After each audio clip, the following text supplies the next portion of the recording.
Welcome back. This week we're going to go with an Alaskan pattern. This is the first one that I've done. Never been to Alaska, never fished up there, but I've tied some of the patterns and everything in the past. What got me on this one is I had a guy from Pennsylvania, Tim, he wrote me and he's wanting to fill out an order for some stuff up in Alaska for next year. And he said that he wanted this pattern, so I had to do a little bit of research, did some reading and everything on it, and it turns out it's one of the really popular patterns up there. Very simple to tie. It's just on a regular salmon steelhead fly, steelhead hook. This is a T10 6H from Gami.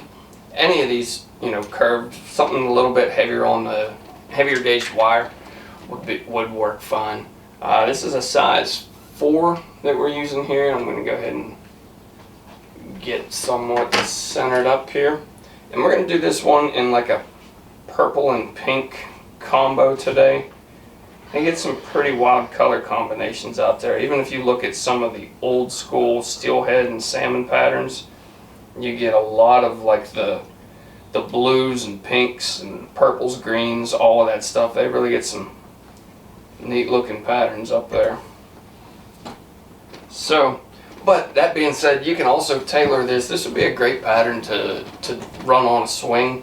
It's not my preferred way to fish. I hardly ever do it, to be honest. But I mean, you could go with like probably olive and white, and this would be a great pattern to swing for trout back here in the state, or in the lower 48 as they all refer to it.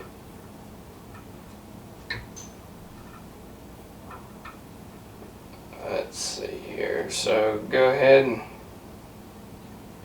these are size large yellow lead eyes. I'm just going to go ahead and get those secured. Take maybe a dab or two of Zap right on top of those. Those are locked into place. Flip this back around. And I just want to get a couple more secure wraps just to shore these up slightly, make sure they're not going anywhere.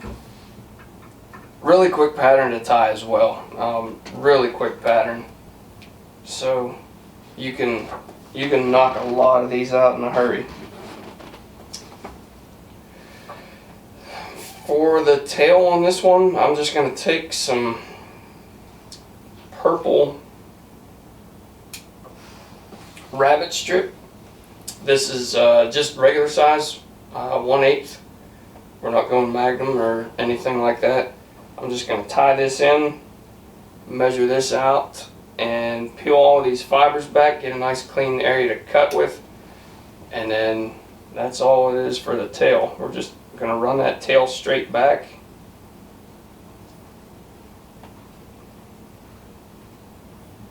Make sure that's nice and secure and get that tied in. A couple good firm wraps over top of that. And now what I'm going to do is, that's pretty close actually. I'm just going to take a little bit of this hide off, and I'm going to come from the underneath side. And my reference point on this pattern, you can see it right here, is this rubber piece that holds kind of springs the vise a little bit. And I'm just going to hold that section right there. I'm going to come right up from that rubber piece and make a nice clean cut, and that way my tails are consistent in length throughout. Next up on this one, we're going to switch over to some Crosscut rabbit, and it's just because it palmers a lot easier. So with this Crosscut, it should be more than enough. Yeah. Alright, rabbit. Flying all through my nose here. It's a mess. So with this now, I'm just going to take and cut a little notch out of this, get this tied in, and I'll flip this over and explain this a little bit better here in a second. So, as you can see with the Crosscut, it's always off to one direction, and I have those fibers facing toward me. So when I wrap, all of this stuff is going to go toward the back portion of the fly, back toward the tail. And I'm just making one wrap right in front of the next, picking these fibers out. Wipe my fingers there a little bit so it cooperates. And just run this right to the back, or right to the eyes. I'm not going all the way up to it because I'm going to put some Hackle wraps in there. But I'm going to stop just short of my eyes, leave about 1/8 of an inch, and then peel this material so I'm not trapping a bunch of it in the wraps here. And then go ahead and trim this off.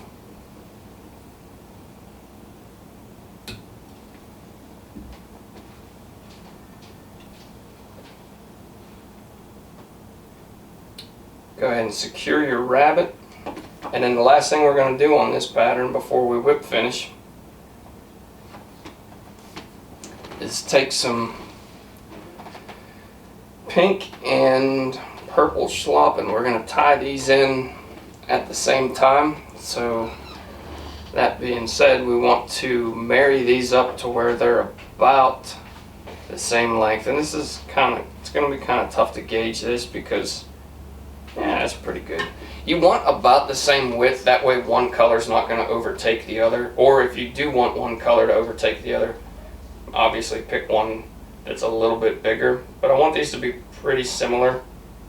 And as I peel these out, you can see the length's going to be about the same. I'm going to go with the pink in front of the purple on this. Not that it matters all that much, but the pink will be a little bit more prominent. Now, just cut a little notch out of there. Get these two tied in. And then we're just going to make wraps right in front of the next. I'm going to wrap these both at the same time. I'm going to wet my fingers here and work these back toward, that way they're not going to have a tendency to trap one another. Just get these all flowing back, just kind of like you would with, tying a wet fly or something along those lines. The length on these worked out to be really good. They're really close to the same length on both of them, so it should turn out really nice. And then just take your time here, make these wraps one over top of the other, or one right in front of the other. Don't go over top of them, or it'll make a pretty good mess. And then I'm just going to get these as close to the eyes as I possibly can without interfering with the other wraps. And I think I got one more left in me, and that's going to be it. So now what I'll do is I'll just grab these from where I left off. And I didn't like that. I didn't like that. Grab these from where I left off, and I'm just going to make a wrap right in front of that Schlappen. Get 3 good secure wraps in there, and then we'll trim this off from the bottom.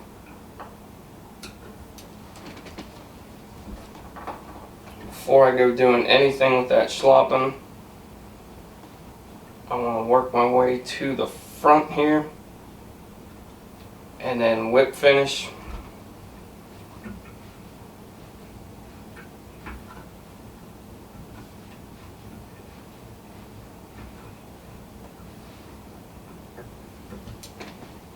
There we go. Now we'll just take and tease this Schlappen slightly. That way it's coming right back following the same flow basically as our rabbit strips, and it just kind of marries into that, and it gets you that nice little color break and that nice little transition between the two. I don't know so much that it does much for the fish, but from the tires perspective it looks pretty clean. And gives a little bit different of an effect than just a straight color of, just a pink or just a purple, whatever color you're deciding to to tie with. And then the last thing I'll do is I'm just going to take some black and touch up my gel spun. Clean that up really nice, and then that is the finished Hareball Leech. Like I said, quick pattern, easy tie, but definitely very popular up in Alaska, and then I would imagine even so, like, you know, up Washington, Oregon, Idaho, the places that get the good steelhead runs. I imagine this is a pretty popular pattern as well. But hopefully that helps out, gives you another fly to throw in the arsenal. And like I said, if you want to, go ahead and change up your colors, do like a olive and white, brown and yellow. That'd be a great trout pattern as well, especially on the swing, if that's your thing. Wrapping things up here and trying to talk at the same time. But questions or comments, leave them with me, and I'll get back to you. Thanks for watching, and we'll catch you next week.